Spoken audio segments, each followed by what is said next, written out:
like to welcome also Her Grace Ambika Devi Dasi and Her Grace Rukmavati Devi Dasi. They are Srila Prabhupada's disciples, very senior disciples of Srila Prabhupada. They are from Australia, and they are visiting Vrindavan for a very short time. When I requested them to come and enliven us with their memories of Srila Prabhupada, they very mercifully and generously accepted my invitation, because they are leaving after, I believe, 2 days, Vrindavan. So I'm very grateful to be here today also and hear their narration of the pastimes of Srila Prabhupada. I don't know them also very much, so I would like to hear from them about their memories and pastimes of Srila Prabhupada. Thank you so much for accepting our invitation, and once more welcome for the program. Thank you. You're welcome. Hare Krishna. Thank you very much. For myself, I can say senior in age only, and just to prove it, I forgot my notes.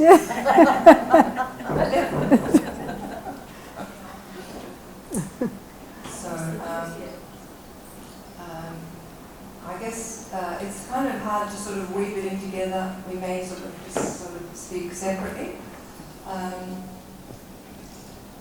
I'll start with my first memories of Srila Prabhupada. And thank you so much for inviting us, because it's so nice to remember Srila Prabhupada. And you're all very glorious. You're living in Vrindavan, and yet you've invited us. Prabhupada has some things to say about the Australians. All dull heads, all meat heads, once he said.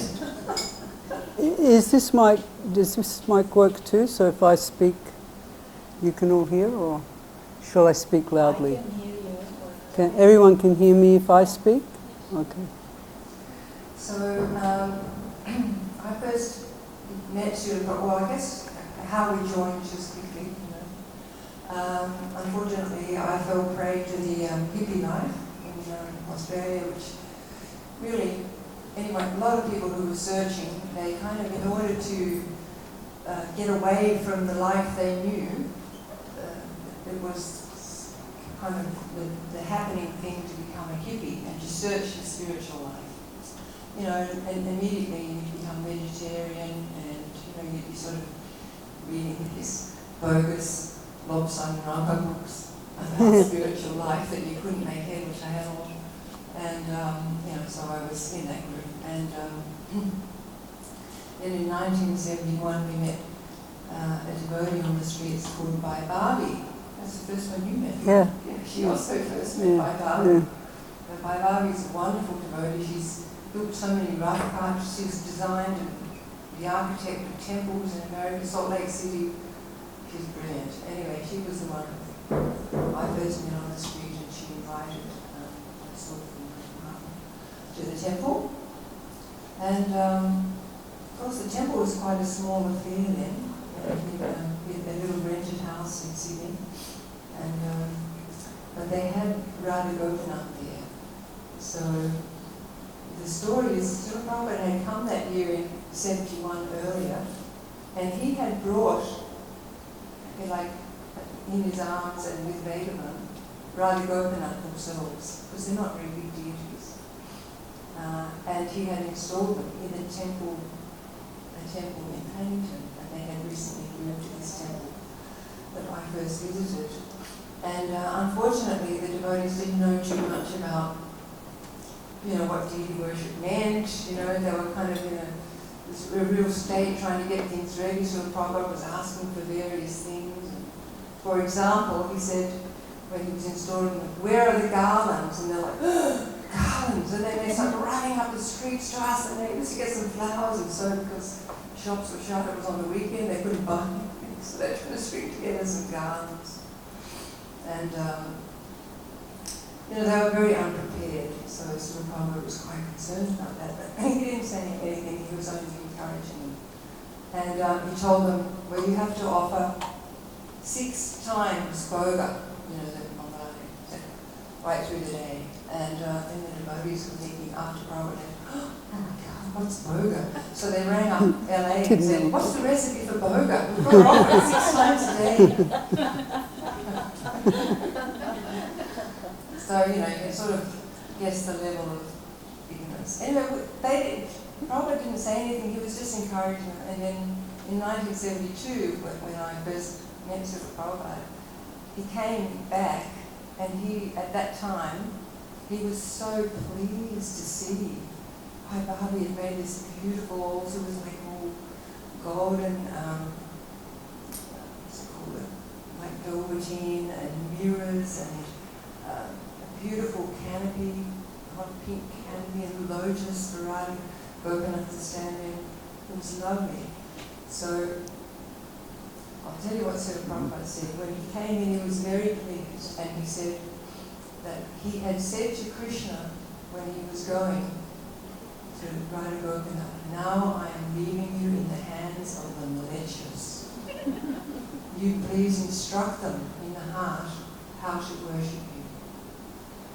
So it was just so nice that he told us that, because he only told us that because everything was nice now. And we were so pleased. Anyway, the devotees got the message, couldn't understand the telegram that was sent to say that Prabhupada was coming, and then they thought that there were various little slip-ups. Do they know what a telegram is? A telegram, in those days, you didn't have much communication. A telegram's just a few words to say. So the telegram said something like Prabhupada, something rather not coming. So it just said a few words, so then they thought Prabhupada wasn't coming, and nobody went to the airport to get some Prabhupada.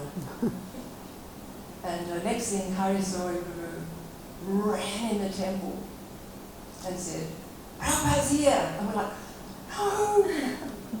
Everybody pulled out the paint and everything from, they're all painting the deity room, and hid everything and ran out to the streets.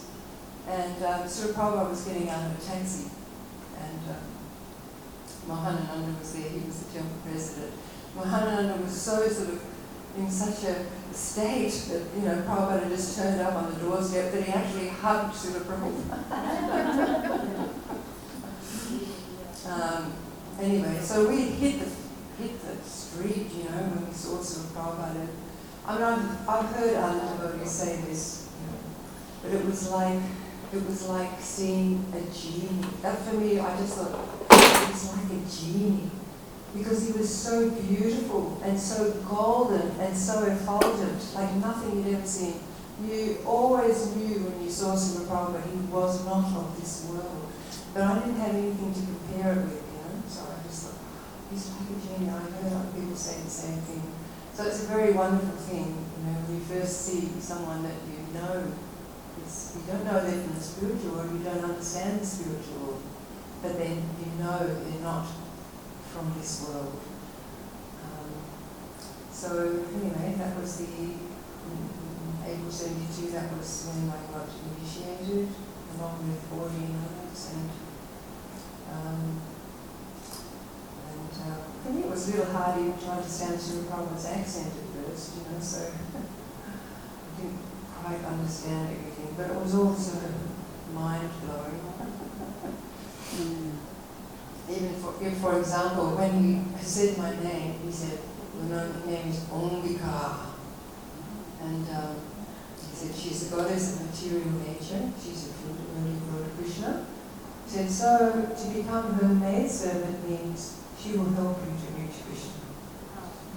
And then I ran back after all the initiations. I said, I got an Om name. And they looked it up and they said, oh, you did it? Your name is Ambika. It's like, oh. That's the way Prabhupada said, Ambika. I didn't know what my name was for days. It was a hard one.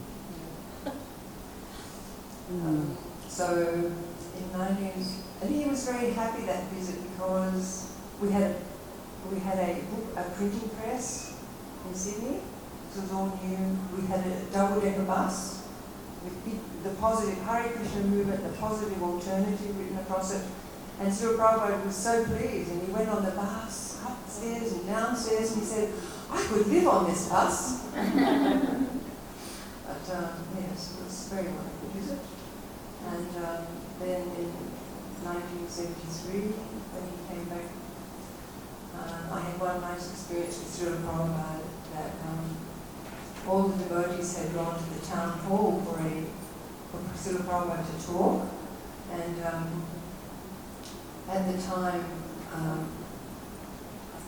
I had a staph infection in my leg, and we didn't have many pujaris, so when I joined, there were only 3 other brahmacharis, and we were just sort of in the whole it's only about maybe 25 devotees in Sydney, and about 10 or 15 in Melbourne at that time. But I had the staph infection, and so I had cooked the deity's offering, and I had to stay back, and I was feeling, I'm missing out on Srila Prabhupada speaking, and I kind of felt a bit sorry for myself as I was limping down to the deities with this plate, this infected leg, and made the offering and limped back to the kitchen, and then Sridhar Prabhu came in and he said, you should take that plate to Srila Prabhupada. And I said, no, I've been too afraid. And he said, go on, he's your spiritual master, take it to Srila Prabhupada. So he was just in the house next door. So I limped in with the plate, and Mataji and some of the brahmacharis were there, and sort of limped in and put it down on Srila Prabhupada's table, come back to how I was so nervous and offered obeisances. And then I was standing at the door, and Srila Prabhupada was looking, what is this? What is this? What is this? And Mataji Maharaj was saying, what the different things were before us, and I don't remember, and this halava. And so Srila Prabhupada took a little bit of the halava, and he just very delicately flicked it into his mouth, and he said, very good. Who has made? And Mataji said, she has made Srila Prabhupada. And then he said, now she has pleased, this is Mataji said, now she has pleased her spiritual master, she'll go to heaven. And Prabhupada smiled. And I was thinking, why didn't he say Krishna Loka? Okay. So do you want to say how you joined? No. So at the end of that year, by Krishna's arrangement, in January 1974, I went to Bombay. First time I've ever been out of Australia, and I was pretty scared. And Bombay Temple at the time was just it was like a shed that had like a marble floor in front of the deities. The deities were in a shed, and the temple was actually open all around, 3 sides, but it had blinds that you could put down. When it was pouring rain in the rainy season, you could put the blinds down, but it was just kind of like open. And then there was a kitchen and a paraphernalia room, and that was all. So we had to take the sadhu in the temple, and if it was pouring rain, had to move closer and closer in the middle. So it was very austere, and we lived in a little hut. Actually, Prabhupada came to see that hut. And it was so rickety and dangerous, we were worried, sort of Prabhupada walking up the stairs, and he was looking at what the quarters the devotees had. And there was no electricity. Maybe there were lights, and you had to pull up water from a well. So it was austere. But it was such fun in Bombay, and it was so nice. There was a book fair when I first went there, and a Russian book fair, and we got to go down and preach there, so I didn't even understand, people didn't understand me, and they'd say, where's your temple? I'd say, it's Juhu beach. And they'd like, Juhu? Juhu. So then I thought, I better modify my language, and I'd say, Juhu beach. So it took me a long while to even get that Indian accent sort of. But the wonderful thing about Bombay, why it was so wonderful, was Prabhupada was always coming there. There were 2 main airports at the time that Srila Prabhupada used. The Calcutta airport was hopeless. and small and horrible, and not many planes went out. But Delhi and Bombay were the main places. So when Prabhupada went out of India, he would come in through Bombay or Delhi. And whenever he came in through Bombay, Bombay was so dear to him. I don't know if any of you have read I'll Build You a Temple, the book by Giriraj Maharaj. Oh, it's just fantastic. It's just wonderful. So that was his Srila Prabhupada's statement to Radharasa Bihari, I'll build you a temple. And it was such a fight, to get that temple. You may know the history. But Srila Prabhupada came many, many times, and he was very generous with his time. And one thing in India, he was very different from in Australia, because when he came to the West, he was much more formal, and he would wear his kurta, etc. In Bombay, he never wore a kurta. He just wore chador. He was very much informal in his mood, in his dress and in his mood in Bombay. It was a different mood than in the West. So it was really wonderful. Sorry, 1 second. That mark is not working properly, so then we want to change the mark.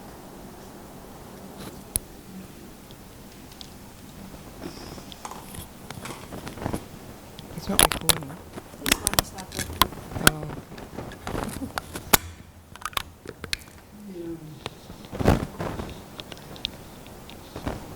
Because back in those days, 60s and 70s, just wait. I think can only do one at a time. What is it? What is it?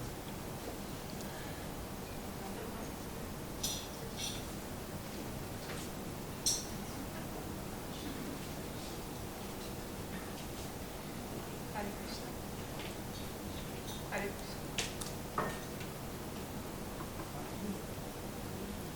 Hare Krishna.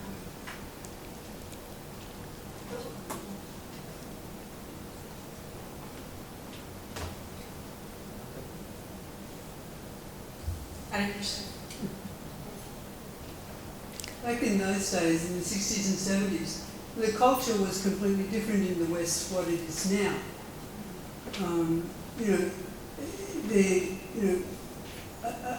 A gentleman did not have a beard, carry a beard on his face in the West back then.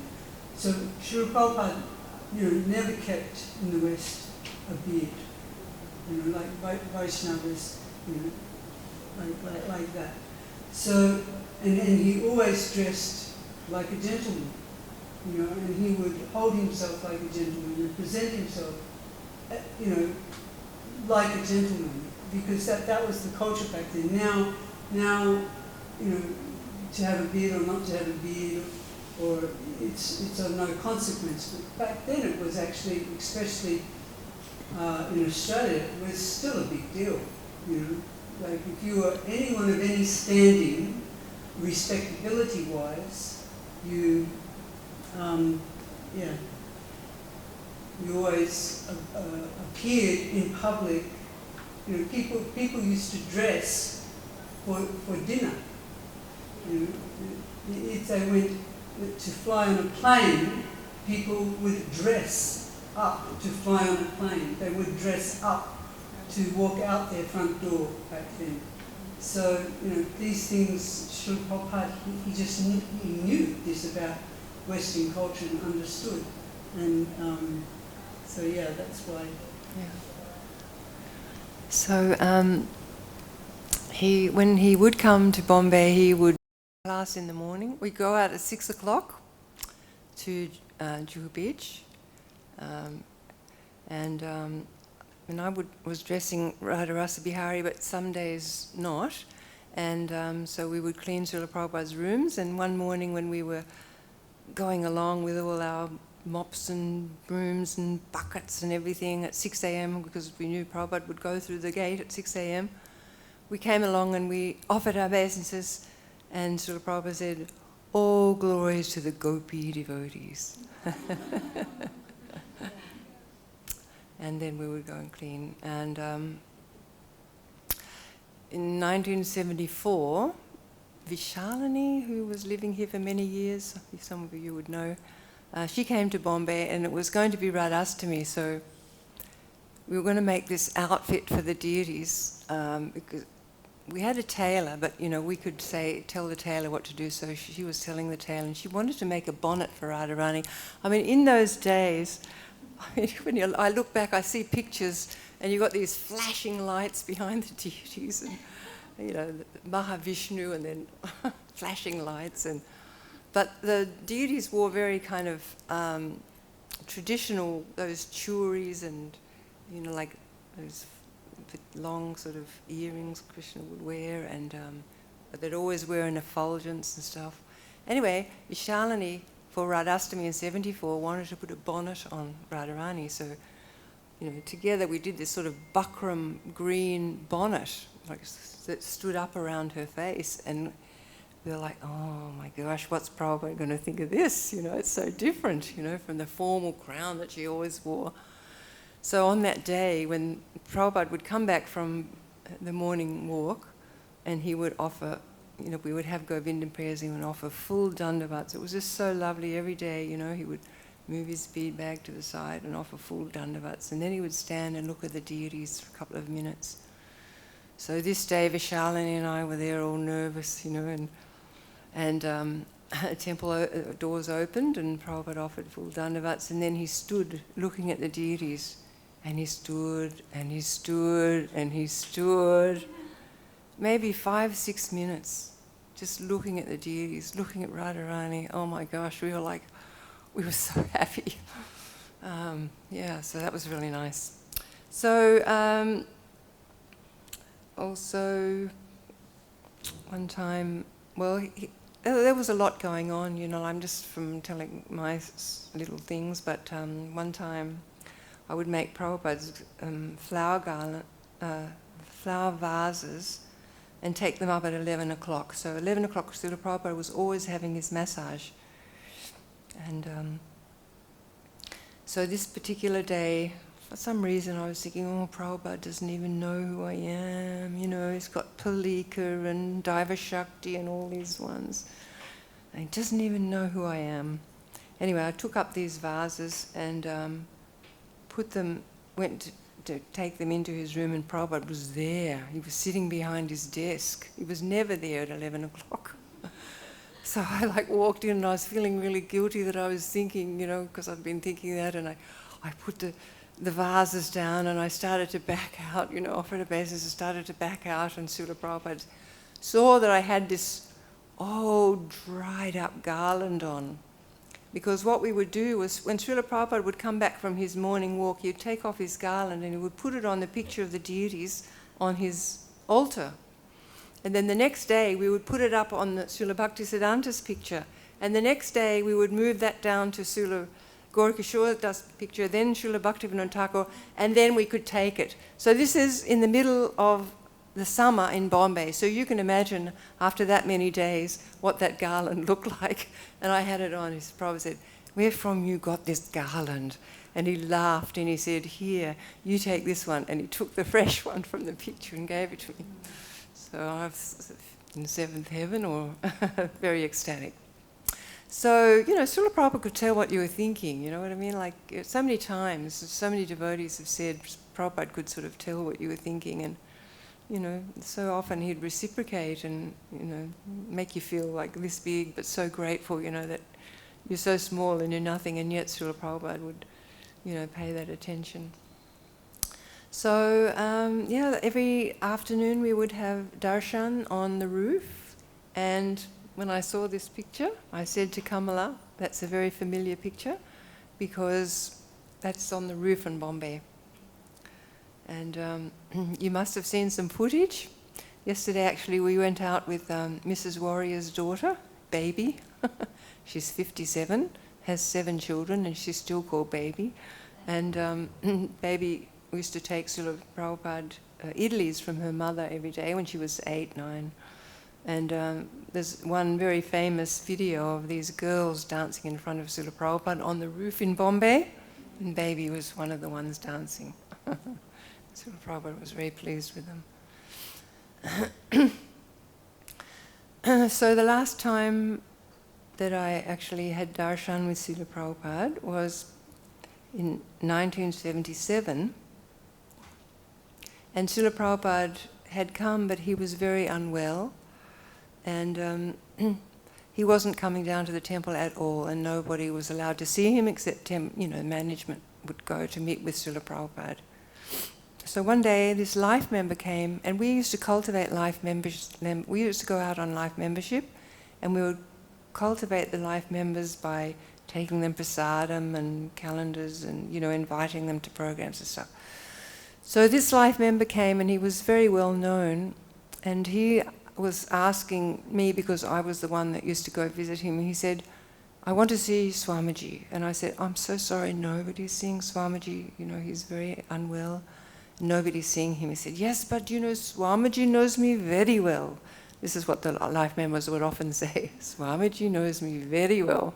Because Prabhupada knew your heart, so of course everybody got that sense that Prabhupada knew them, knew the real them. So I said, "Oh, well, I'll ask Tamal Krishna Maharaj, but I can't promise anything." So went to ask Tamal Krishna Maharaj, and he said, "Oh no, Prabhupada's not seeing anybody." And then he said, "Oh, all right, I'll just go and ask him." So he went in to ask him, and he came out and he said, yes, he can see him.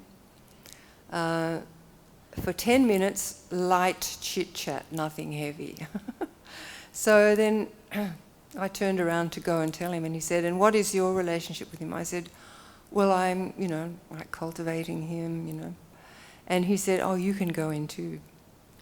So anyway, nobody had sort of seen Srila Prabhupada. He had, when I walked into the room, I was an offered obeisances. I sat at the door, and this gentleman went round to the side of the bed to speak to Srila Prabhupada. And for me, to tell you the truth, I was just totally in shock at Srila Prabhupada's body, because it was just like bones, it was just, but there was no flesh there, He didn't even have the chadar on. He was just sitting up. He had a pillow across his lap, sitting up on the bed, and so like the bones you could see. And I was just thinking, Srila Prabhupada's going to leave us here in Bombay. He's too unwell to go anywhere else. I was kind of like in shock. So the whole darshan, I was sitting there at the door in shock.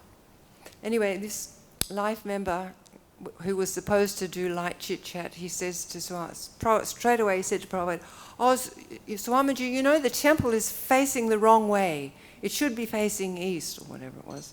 And Srila Prabhupada said to him, "Well," he said, "that's why we need people like you to come and join this movement. This movement is preaching all over the world. You should come and help these boys and girls. This is the only movement that's preaching the teachings of Krishna." And off he went. No, forget about the light chit-chat. Srila Prabhupada was on fire. He was on fire. It was unbelievable. The transformation, from when he was sitting there and then, the way he came alive and preached and preached and preached. It was just miraculous. And the two things I got from that was I could see he's not that body. Like there's nothing so stark as to see like a skeleton almost come alive and on fire. And then the second thing was that no matter what our situation is, we should preach about Krishna, that's the goal of life. So those two things I could understand from that interchange with Srila Prabhupada. I didn't speak, and then when Srila Prabhupada had finished, then that gentleman, after 20 minutes, then he and I offered obeisances and left. And that was the last time I saw Srila Prabhupada. So I'm going to hand over to Rukmavati now, and she can just use this one? Can I just use this one? Yes, please. Okay. So you're not going to tell the Malpura story? Which one? The Malpura story? Banana Malpura? Okay, once I broke Srila Prabhupada's Ekadasi.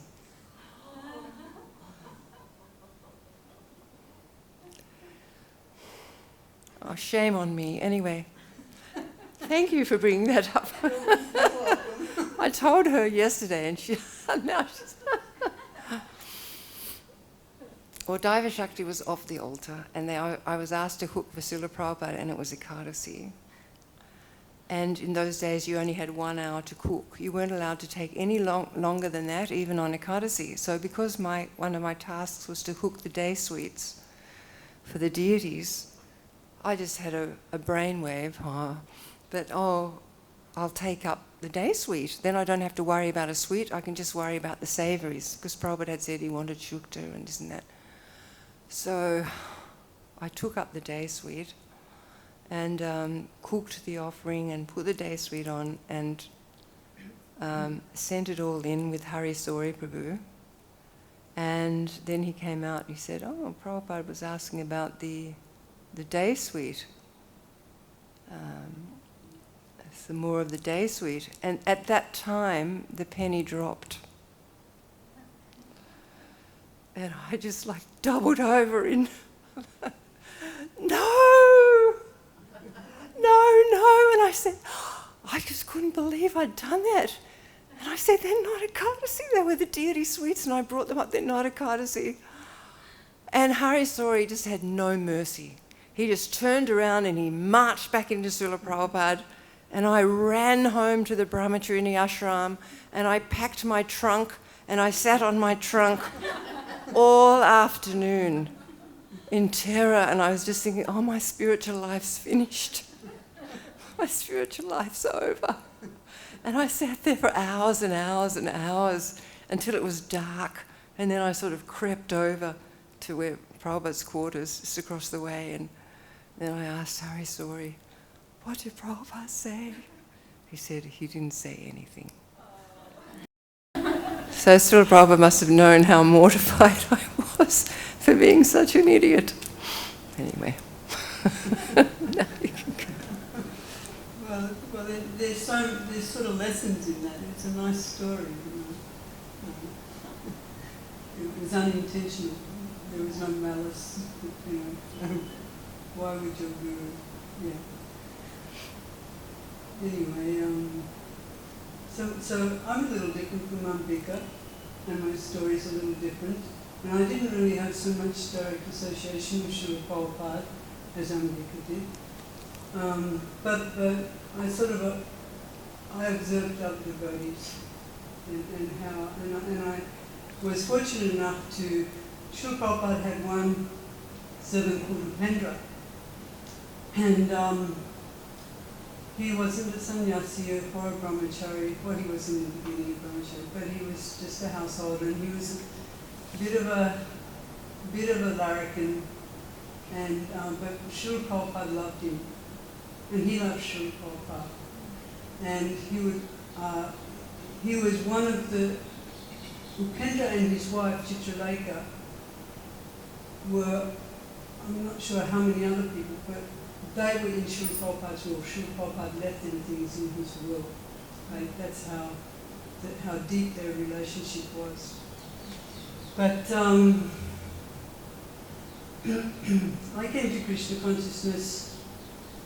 I was kind of a sickly child, so I was always thinking, why am I suffering? What's going on? Why aren't my brothers and sisters suffering? Why am I just suffering? You know, what's his place? What's life? What's death? You know, who's God? Like that. So I had so many questions from a very early age. And I wasn't really a hippie. When I met the devotees, I was training to be a nurse up in a place called Townsville, right up the top of Australia, which back then in those days was literally thousands of miles from anywhere else. You know, you could drive for hundreds and hundreds of miles without anything in between. Now it's more populated, but back then it was very, it was a big town, but it was away from everything. It was like the end of the world. And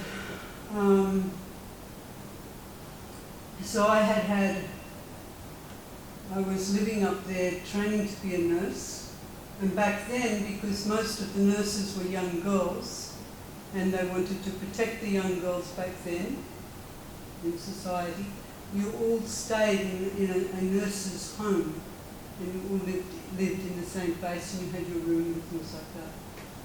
Anyway, it used to very much disturb me that I really wanted to know who God was. I had, looked at Buddhism, I had looked at Catholicism, I had looked at, so many different philosophies, and nothing satisfied me, because to me nothing gave a practical solution, a practical way to reach God, if there was a God. Was there a God? Some philosophies didn't even hold that there was a God, that you were God, or whatever. So I had reached a conclusion that if there was nothing after death, then why not die now? And if there was something after death, then I wanted to see it. Little fatalistic, I know. But at that time when I was having that thought, I heard a voice in the sky. Now, I can't explain it. I wasn't on drugs. I heard a voice in the sky, and it said, "Don't worry, all your questions will be answered in 2 weeks' time." And 2 weeks later, I met the devotees in this out-of-the-way place, thousands of miles from the nearest temple. There were 2 devotees in Sydney Temple who were fighting over who should be the temple president. And one of them got so annoyed that he took a van and 4 brahmacharis and his wife and jumped in it and said, "I'm going on travelling Sankirtan."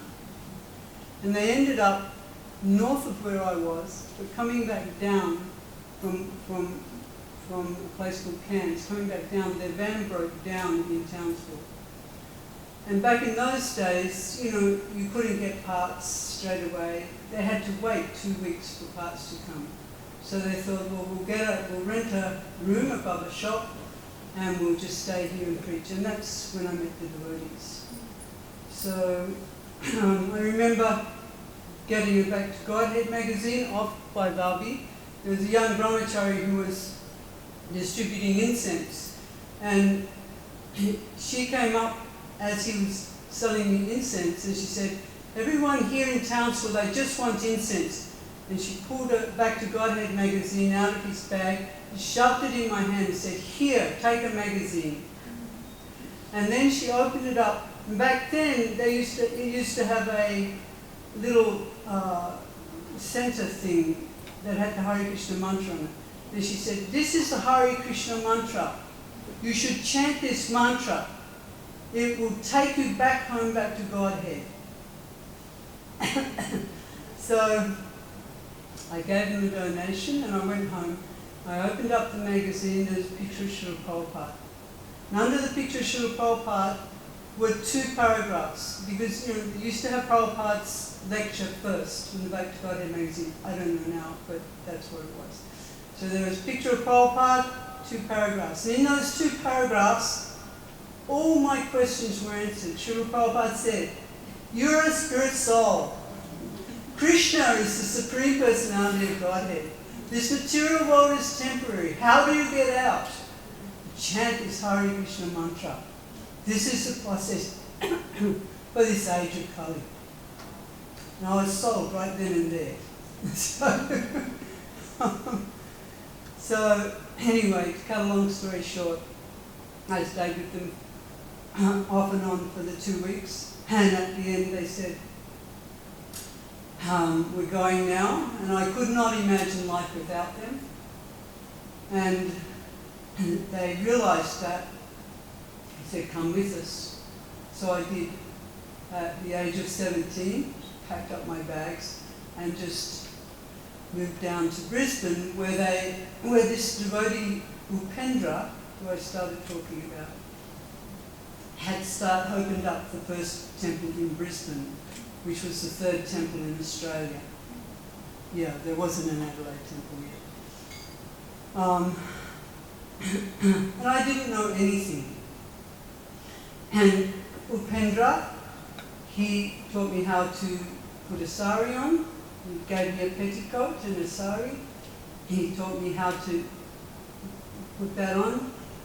All I had for chanting was some string with knots in it. Thank you.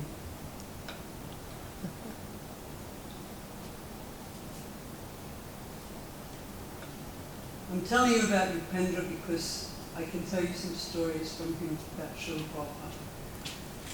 Prabhupada. He sat me down one day and he said, "You're just chanting on knots with string knots." And I said, "Yes." And he said, "I'm going to give you some beads. These are very special beads because Srila Prabhupada has already chanted on them. They belong to one of my godbrothers and he left. And he left his beads with me and he's never going to come back. So I'm going to give them to you, but you have to look after them very carefully." And so I still have those beads, but I don't take them outside. If I go somewhere, I just take a second step. And then he started telling me I would help him cook during the day while all the devotees went out on Sankirtan. And he'd tell me so many stories about Srila Prabhupada. And also when he was going to leave his body, he came back to Australia and we looked after him at that time because, he had been instrumental in setting up. He was one of the first devotees in Australia to start up Krishna consciousness in Australia. And I just want to say there were two. Two came from America, Upendra and Bali Mardan, and they started everything off. So we felt a really strong debt to Upendra, so we were happy to take care of him at the end of his life. He came back from America especially to leave at New Govardhan, and it was very auspicious. And anyway, one day he said to me, "Why don't you go out on Sankirtan? You can distribute Prabhupada's books and preach." And I said, "But I don't know anything."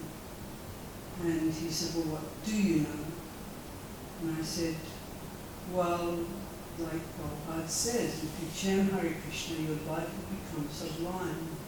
He said, "Well, go out and say that." So I literally did. So it's quite, you somehow or other, you see, you have to understand, you're a 17-year-old girl, very shy, very awkward socially. How could you do such a thing? How could you leave your career or your stability and just end up, in a completely different spot without any, just with strangers? I remember it was Prabhupada's potency. He could just do that. He did that to all of us. He just took us. Didn't matter who you were or where you were from. He just took you. When I said, yes, I'll come from Townsville to Brisbane with you, it was a 3-day hike. I had to hike because no one had money. Hitchhike. Hitchhiking? Yeah. You put your finger out like this and you catch, you hitchhike. Three nights, I went with one brahmachari who was a complete gentleman.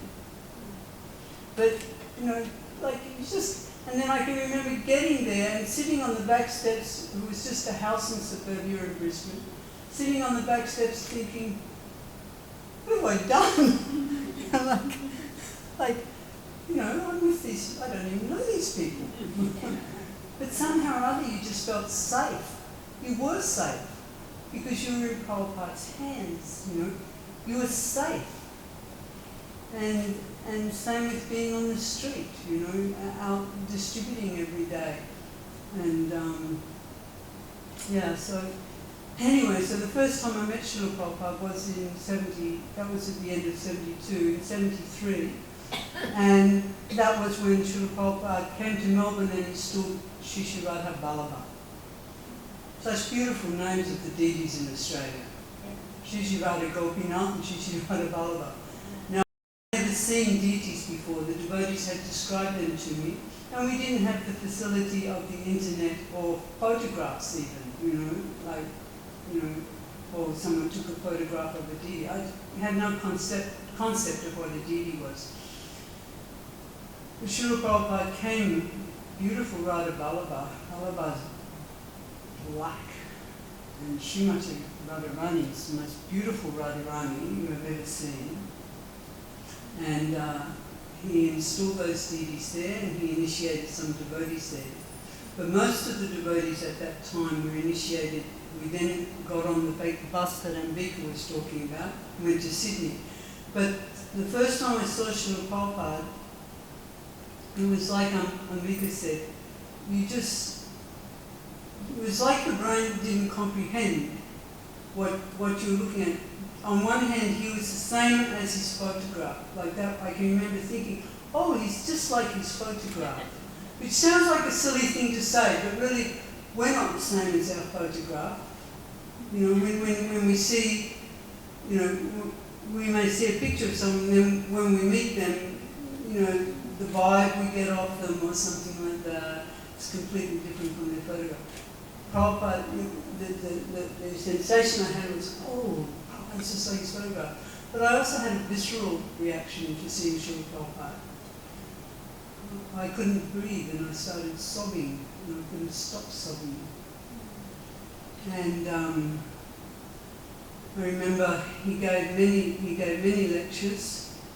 We used to have a place down in the city where Srila Prabhupada lectured, and he lectured at a place called Palais that year on Raja Vijaya Rajaguyam,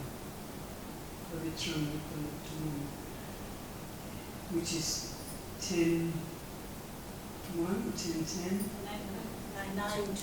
9-2, is it? There you go. You could count on you right now. I just know that part. You just know that one.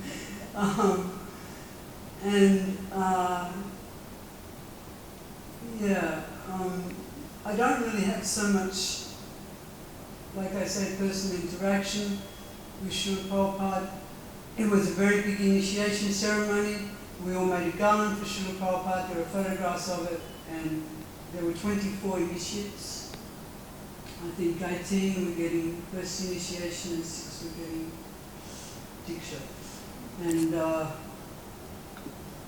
that happened in Sydney. We Yes. came back up to Sydney. came back up to Sydney. And it was an amazing thing to see garland after garland after garland. And when they got to the top of Prabhupada's ears, Shruti would take them all off, and then the next ones would come on. It was lovely. Yeah. Because we were all Frangipanis. asked to make a garland for Prabhupada. We were all asked to go and collect something for Srila Prabhupada, which we did. And just went and banged on people's doors on a Sunday morning. You know, getting initiated by my guru, can you give me something? I remember I had like $10 and a bag of carrots. Yeah, someone gave me a bag of carrots.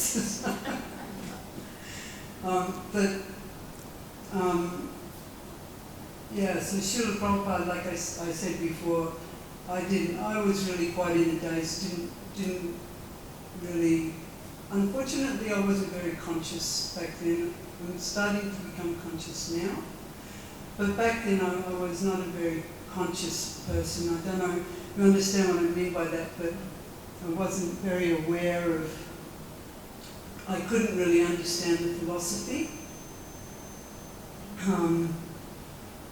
I could understand the basic principles of Krishna consciousness, but I hadn't finished high school, I was not a studier, not that we ever had time to study, we never were given that opportunity that you're given now to study. In fact, if you study too much, you were in Maya, No, this is a Sankirtan movement, go out and do Sankirtan. So I don't like I said, I didn't even know what my name was for days. But I had some nice stories about other devotees. And there was one devotee in Melbourne Temple, her name was Ramaniya. And it used to be like a tenement house, you know, so there was like 40 people living in this house that was meant for 3 people. And so you'd have to chant the japa every morning. And everybody, it was freezing, so everybody chanted inside. And this one devotee, Ramaniya, she would chant, and she would chant, Hare Krishna, Krishna Krishna, Hare Hare, Hare Rama, Rama Rama, Hare Hare. Top of her voice. And she'd even froth at the mouth. She did. It's true. And we hated it. It was so disturbing. You couldn't chant your japa.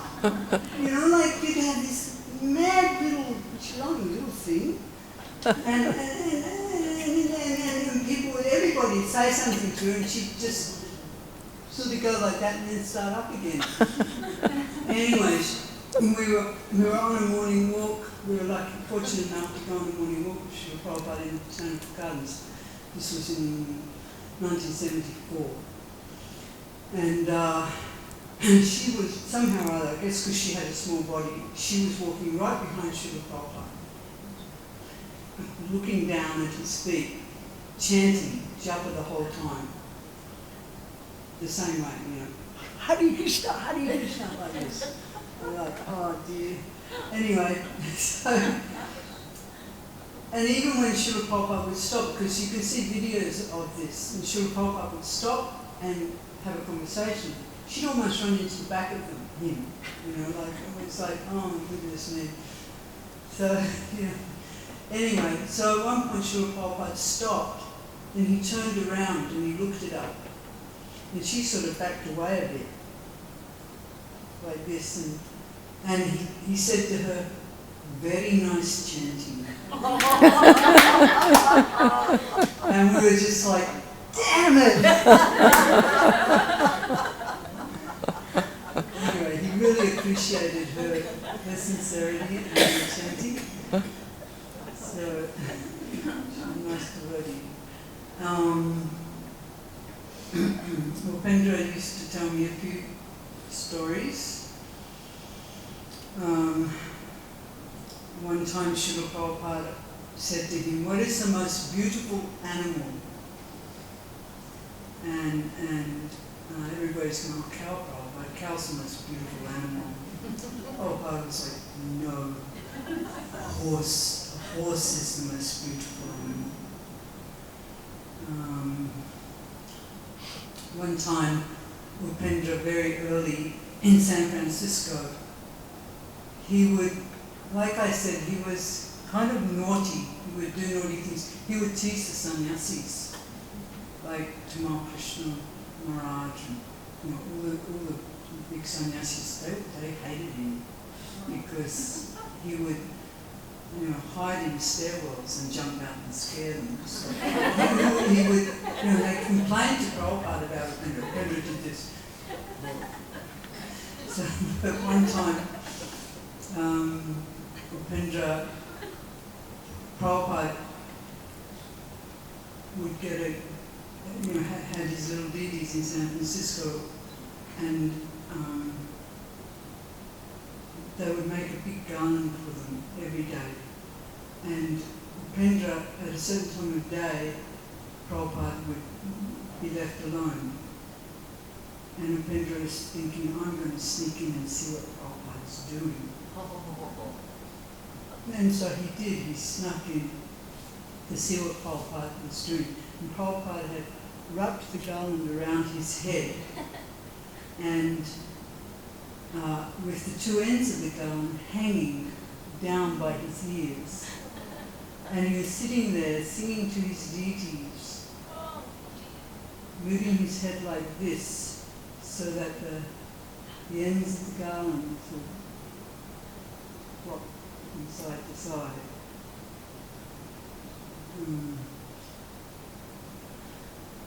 Did you say what he was singing? No, he didn't. He couldn't remember. He lost his memory, unfortunately. He could only remember. But a very, I think a really interesting, to show the depth that one can have with Sri Guru, and pertinent to all of us, I think. he told me a story once when they were in Mayapur. And he wasn't Prabhupada's servant at that time. He was Prabhupada's servant on and off. And we'd gone to see Srila Prabhupada in Prabhupada's quarters. And they had a fight. He would fight with Srila Prabhupada, And Prabhupada ended up yelling at him, "Go away, I never want to see you again. Never ever come back. I'm finished with you." And so, of course, Upendra didn't. He went away for a couple of hours and then came back. Which is really, that's, we were talking about it, I think, yesterday or the day before, that if someone yells at you in the West now, and people think that that's a sign of, that that's it, everything's finished. My relationship with you is over, you've yelled at me. But actually, in real culture, in Vedic culture, if someone yells at you, if someone chastises you, that's an expression of their affection for you. They care enough about you. So Upendra, he understood this, and their relationship was so deep of guru and disciple that nothing could break that. To the extent that Upendra found out later that Satsrup, who was Prabhupada's secretary at the time, was in the other room listening to what was going on. And as soon as Upendra walked out the door and stormed out the door, after the argument, Srila Prabhupada walked into where Satsrup was and said, "Upendra should never be rejected. Never reject Upendra." So, I've always appreciated that Upendra told me that story because, one day we will have a relationship with Guru where just as he's as soft as a rose, he will become as hard as a thunderbolt to us. We may need it. And we have to have that faith in our relationship. It's an eternal relationship, and unless and we don't need the rose petal approach. If our Guru is as strong as a thunderbolt to us, there's a deep lesson there that we have to learn. And that doesn't mean it's the end of the relationship. It means actually it's really the deepening of the relationship. So I always appreciated that story. Do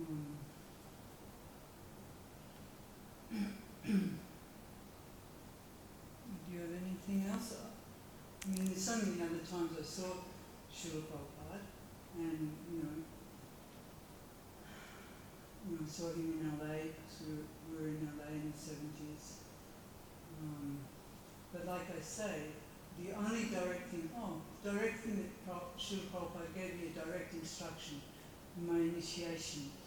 Sorry, I forgot. But when I went up, like I said, I was a very shy young girl. I went up and I paid my obeisances in front of Srila Prabhupada.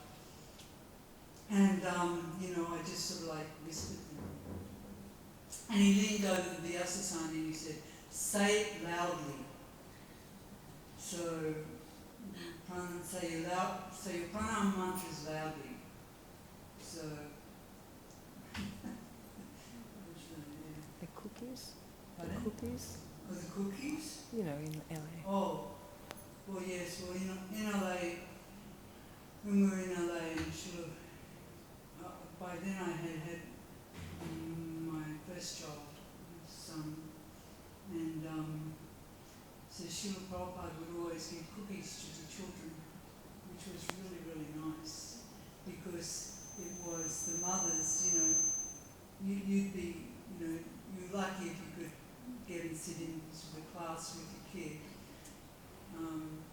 So it was nice, whether you had been able to listen to the class or not, were you there?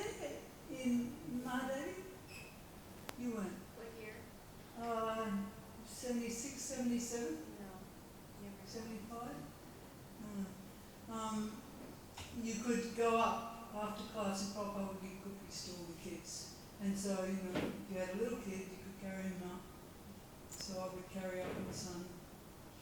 And he wouldn't want to share the cookie with me, which I thought was quite mean of him. But it was really nice exchange. And Srila Prabhupada would have exchanges with the little kids who were walking up, you know. But I don't know. I'll have to think for a minute and see if I can think of anything else. Any other? In Bombay, speaking of Prabhupada giving prasadam, in the evenings, it was Srila Prabhupada's custom to take the whole Mahaprasadam plate and give it out to the devotees. So, you know, that it was a huge plate, and Srila Prabhupada would take, with his hands, he would put his Mahaprasadam in your hand. So one by one we'd line up and to get this prasadam every night. It was so nice. And the local poor children, they would also line up, you know, and Prabhupada would give them prasadam, and they would eat, and they would run to the back of the line again. And one night, the senior men were trying to chase them away. You already had, you have to go. And Prabhupada said, let them come. So they would get seconds and thirds if there was enough. But it was a real treat. And every time, you know, when we sing Chaturvidhashi Bhagavad Prasada, I think of that Srila Prabhupada actually personally placing in your hand that Mahaprasadam. That's really nice. Yes, I was thinking as we were singing the Samsara prayers that was my qualification to take initiation, to learn the Samsara prayers. Nowadays you have to wait 2 years and study this and that. But I was thinking, you know, such beautiful prayers, and they actually describe Srila Prabhupada and his activities perfectly, because he's an ocean of mercy, and he's like a rain cloud that distributed mercy everywhere. You know, to think of where he came, and back then it was different times back then. You know, it was. You know, people wanted to put you in an insane asylum because you had shaved your head, or because you were wrapped in a sari, you know, because you wore tilak on your forehead. It was,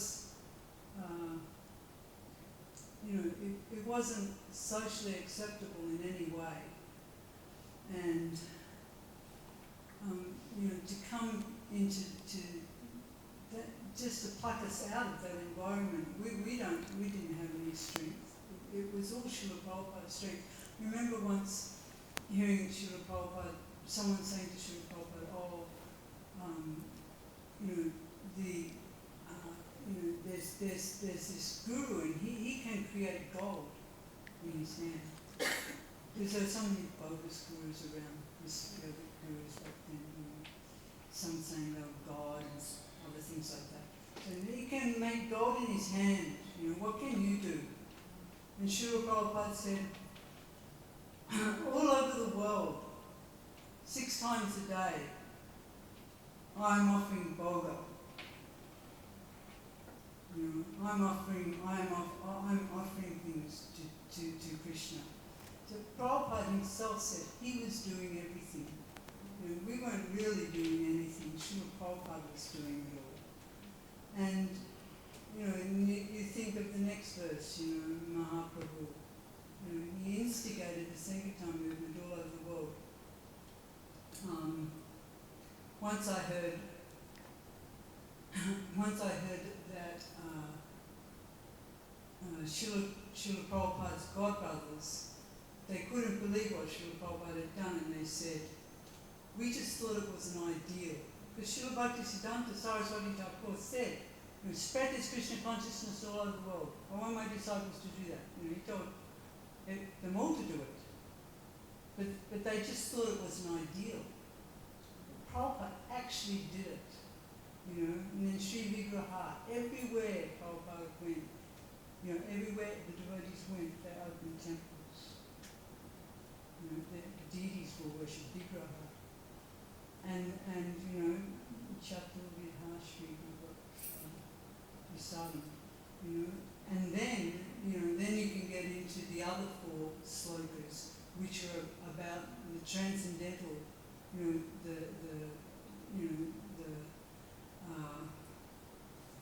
know, describing the intricate relationships of Sri Guru. You know, and Srila Prabhupada, what we saw back then, we just sort of saw and understood the first 4 verses. But the other 4 verses are very pertinent too, because unless someone is of that category, they couldn't have done what Srila Prabhupada did. How could they, you know, unless they were an intimate servitor of Radha Madhava, Radha Krishna, you know, unless they were that Yasha Prasada, Bhagavad Prasada. How could any of that take place? So, no. So also we were going to talk a little bit about how Srila Prabhupada is connected with each and every one of you, and how you can have such a deep relationship with Srila Prabhupada, despite the fact that you're grand disciples or whatever. So Srila Prabhupada is the founder Acharya of our movement, and he's like the Acharya for the next 10,000 years. So you are all very early in that 10,000 years, you know. So you're quite closely connected with Srila Prabhupada. But even down 10,000 years, people can have a very strong connected relationship with Srila Prabhupada through pretty much everything. Of course, through his books, because they're like the perfect word of the Lord, and they actually contain everything that we need to know in those books. And the service that we're all performing is to spread Krishna consciousness around the world. So by our service, we're connected with Srila Prabhupada. And another way that we can be connected with Srila Prabhupada is through prayer. And, you know, of course, for us, you know, we also feel, you know, Srila Prabhupada is like Srila Bhaktisiddhanta is like our grandfather guru. But we love to hear also his instructions and, you know, just to imbibe his mood. It's wonderful. And then we go back to Srila Bhaktivinoda Thakur. You know, these are the, you know, the lion-like acharyas who have, you know, preceded us. So we've got this great sort of club of acharyas. So Srila Prabhupada, of course, is the one who just, you know, brought it and spread it all around the world.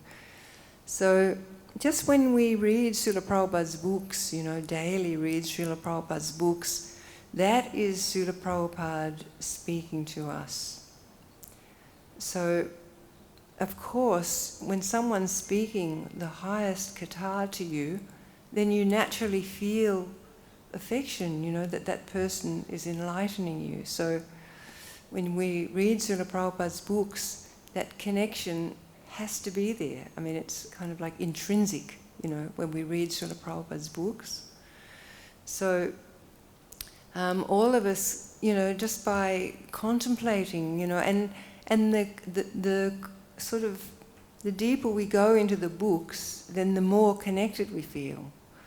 So I was going to talk a little bit about something which Rukmavati, and she inspired me because she and her friend, they had this exchange of, because we don't live right in the temple, so we have, you know, not so much association all the time.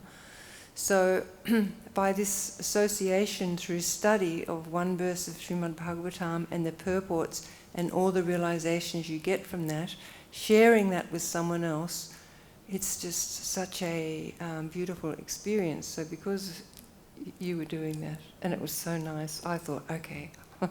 So I got my god sister, we're doing it with our god sisters, and we do that every day, and we call it BB, Bhagavatam Buddy.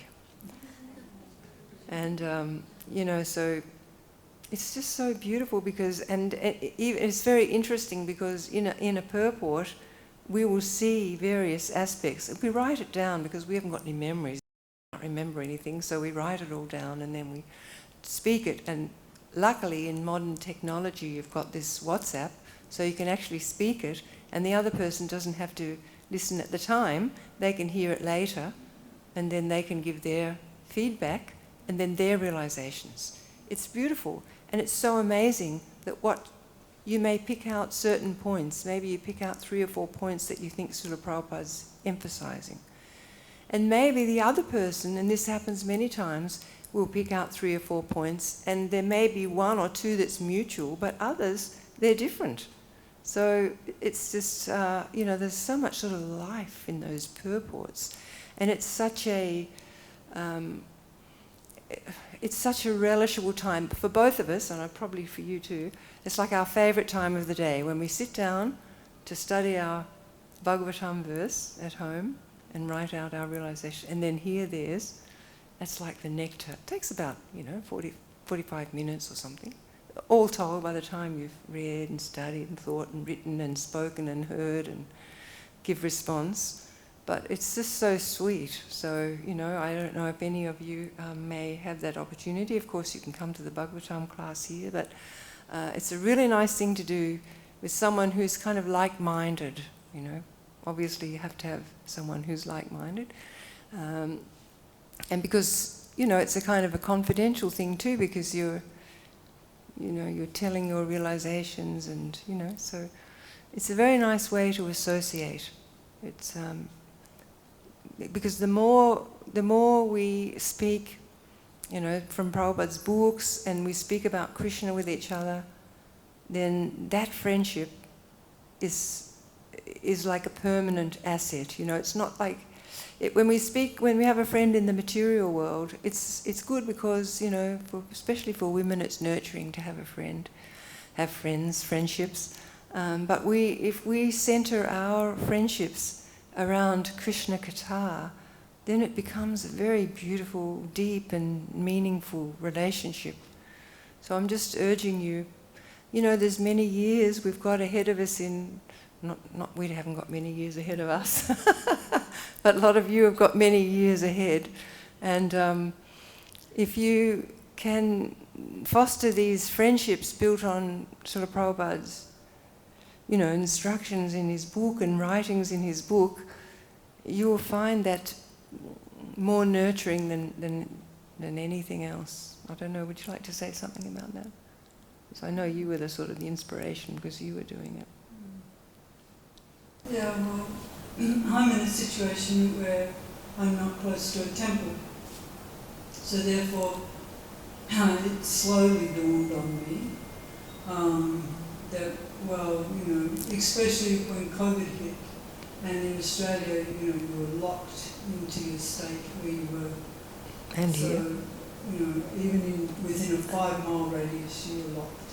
So, it slowly dawned on me, well, if I wanted an association, then I had to somehow create it myself. So, I was already had a whole program, but I wasn't necessarily strict about Srimad Bhagavatam class. I don't know why. It wasn't part of my program. So, Prabhupada said, read Srimad Bhagavatam every day, read Bhagavad-Gita every day. Tapadapa Chaitanya Charitamrita. And so I went online and found a devotee, and this devotee, God sister. So we started, I said, well, we just go at my pace, I'm not sure what's going to happen, but yeah, and so you get into a routine. So actually you can have, you guys live in Vrindavan, for goodness sakes. It's sort of probably not applicable to you, but if anybody else is watching this somewhere else, then it's really nice. And the thing is, because it makes you do it, makes you reach Srimad Bhagavatam, because someone's waiting for you. you know, you can't just not do it. You know, they're like, what's happened to Bhagavad-Gita? I'm waiting for you to, you know, read it, tell me what verse we're doing today and what we've realised from it. So like that. So, you know, because most of us aren't on the spontaneous platform. Most of us are still performing Vaidhi Bhakti and Sadhana Bhakti. And so, you know, we need some impetus, and it's always good to feel obliged to someone else. Plus, the thing is, the point is with Srila Prabhupada's books, I can talk to someone and tell straight away whether they're reading Srila Prabhupada's books or not. Because because you can feel whether they're associated with Srila Prabhupada or not. It's just, it's like night and day, you know, you can hear someone speaking and you just know they don't read Srila Prabhupada's books. You know, someone who reads Srila Prabhupada's books can reconcile everything. I'm telling you, if you read Srila Prabhupada's books, you will reconcile everything.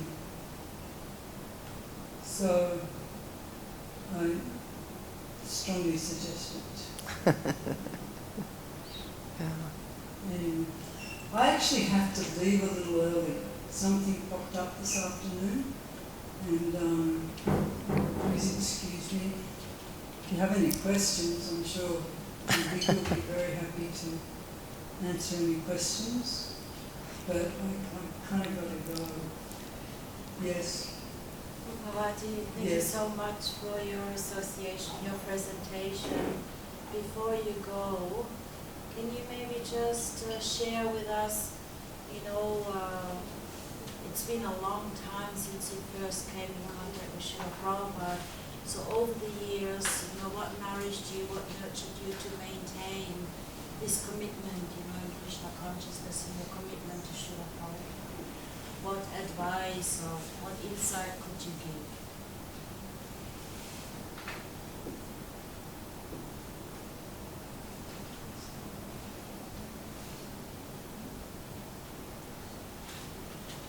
Guru, Sadhu, and Shastra. These three things have to be in our life. Guru, Sadhu, and Shastra. And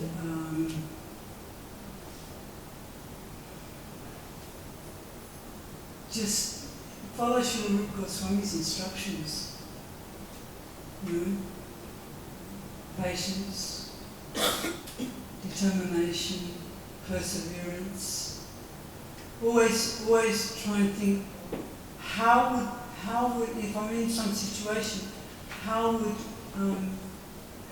would our previous acharyas, you know, which verse is it I'm quoting? Oh, the Nectar of Instruction. Yeah, Nectar of Instruction. Text Text 4 or 5 or something. Text 4 or 5. I really, you know, just continue to think, well, how should I be behaving? Like, we come across so many situations and we find ourselves in so many situations, whether they're material situations or spiritual situations, that may be disturbing. Maybe the material situations, especially being ladies in ladies' bodies. But if you just think, well, you see, we're trying to follow in the footsteps of the previous acharyas. We're trying to become devotees. We're trying to become pure devotees. We're trying to be, you know, we're trying to. So we actually have to practice that. We have to do that.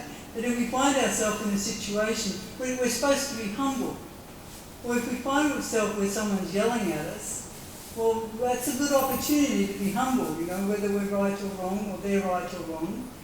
You know, like, we're supposed to be practicing these things. It's practice. It's a practical.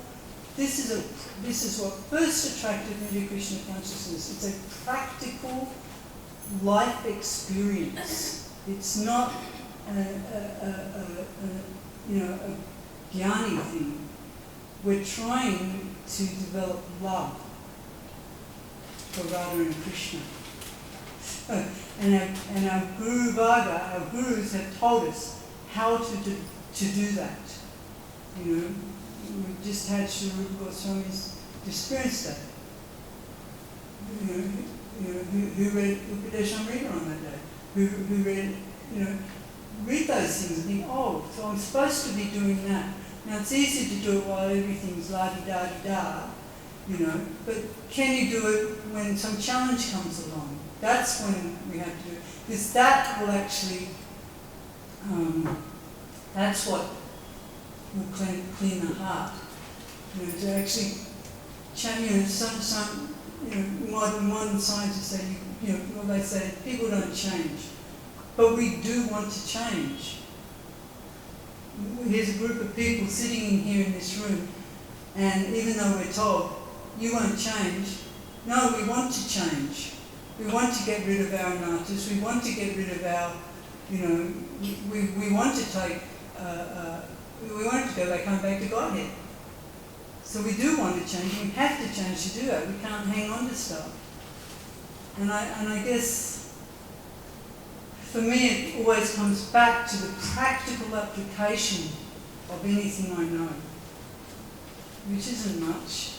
It's like I say, I'm not a scholar, I never finished high school.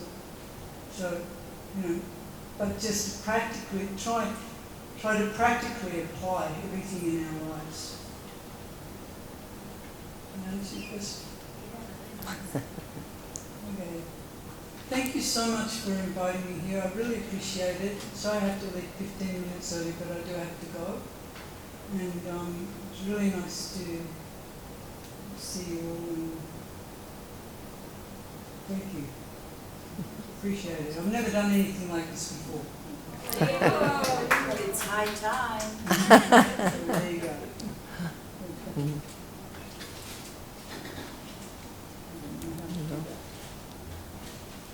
So does anybody else have anything they would like to ask or share, or even beautiful women who live in Sri Vrindavan town,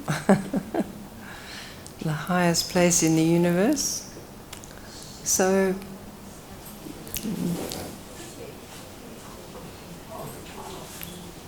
no questions? Okay, well thank you very, very much. It was very kind for you to come along and spend your evening here. And I have another question. oh yes.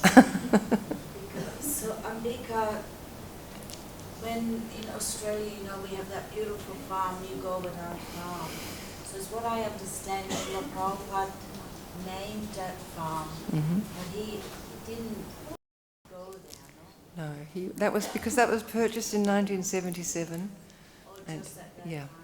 and sort of mid-year or late, not long before Srila Prabhupada left. So how is it that both of you ended up being teachers there?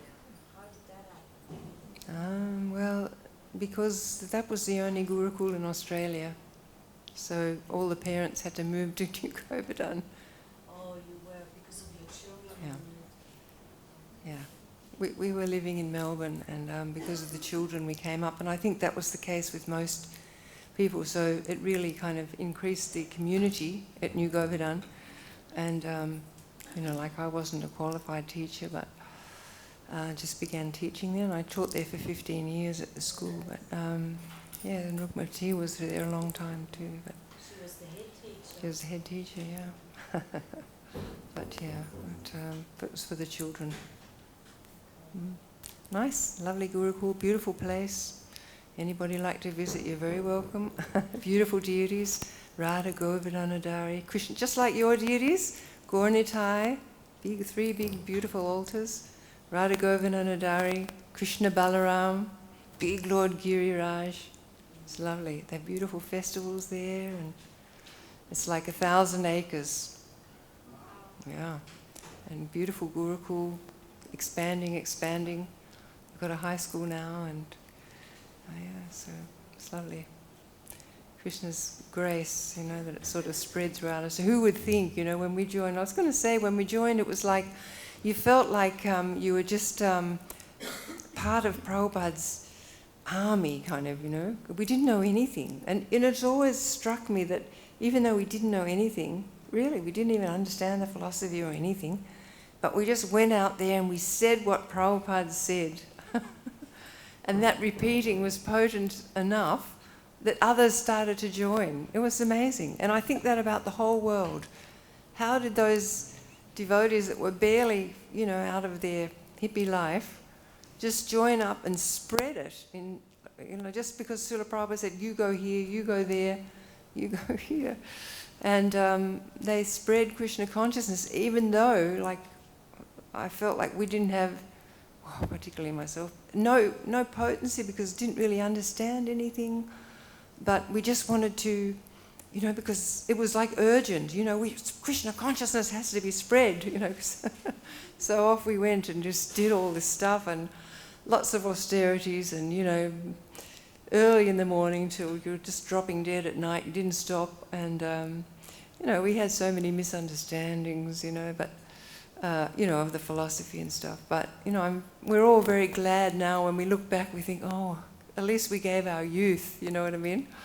And, that had to be. It was like Srila Prabhupada set it all up, just the time that he came, that there were all these people in America disaffected, they were all sort of coming to the cities and becoming hippies, and Prabhupada came and scooped these, and they were, Krishna also sent those early devotees with very special souls, and Prabhupada just scooped them up and sent them all over the place, and off that just spread like crazy. And Srila Prabhupada himself didn't have to go to a place, but all he had to do was inspire the devotees to go to a place. So they'd go Africa here, there, and everywhere. And that the thing that often amazes me is that Russian devotee. I forget his name. The first Russian devotee, Ananta Shanti, was it? Ananta Shanti? Well, Srila Prabhupada went there and he spoke to him for 2 or 3 hours and left. And then so many devotees from Russia came. It's just amazing. 2 or 3 hours with Srila Prabhupada. It's like, wow. He could inject that sort of, because he was from the spiritual world and he was just sort of able to inject that enthusiasm, and even if there wasn't proper understanding, somehow or another, Krishna, through imperfect tools, was spread. Anyway, so Srila Prabhupada was very kind to scoop us up and make us useful. And now the movement's just unbelievably growing and growing, and it's wonderful for us to see. And just when you see everything, then you just feel confident that, after, all of us will be gone soon, the Prabhupada disciples, but things are going on and expanding, and it's very inspiring. So take this movement and run with it, and study Prabhupada's books and give to others. Okay, thank you so much for inviting me, and all glories to you, Bridge Buses living here in Vrindavan, and thank you very much. Hare Krishna.